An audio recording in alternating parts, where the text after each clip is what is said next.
let me show you how to make the easiest bread ever. No kneading, no Dutch oven, and they're the most perfect rustic baguettes / Italian loaves ever.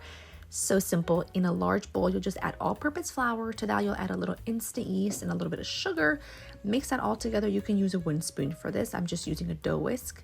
Go ahead and add in some warm water along with your salt. I will leave the link for the exact yeast that I use down below because it is the best ever, and it's the reason why everything always works out so well for me. I pull it together using my dough whisk, and then once it just gets a little bit too tough, I switch to my hands. Now, it does not have to be a smooth dough. You just have to incorporate all of the flour, and it is a little bit sticky, so just kind of be patient. But like I said, it does not have to be completely smooth. You just have to incorporate the flour until it looks like that. Cover it and leave it to rest somewhere warm for an hour and a half. After that, it'll look a little something like this. Now, after the hour and a half, like around the hour mark, make sure you preheat your oven to 475. You want that to be preheating for a good half an hour before you bake them. Dump your dough onto a well-floured surface, and it has to be a well-floured surface for this. It kind of adds to the recipe.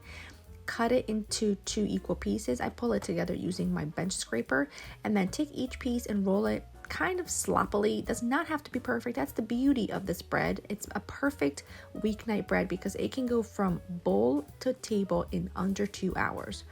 Pull it into a 12-inch loaf like that, and then give each one of those a twist or 2. Just a few twists. It just adds to the texture.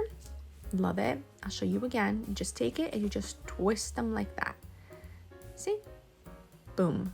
And then just a little bit more flour on the top, not much. And then you're going to come in here with either a razor or a sharp knife and just make a few slits down the entire way. Pop these into your well preheated oven at 475 and immediately turn the oven down to 450 and bake them until golden brown. I'm leaving the sound in just because I really wanted you to hear that. They are perfect. The full recipe is in the description down below. Hope you make them, hope you love them, and I will see you in the next one. Bye-bye.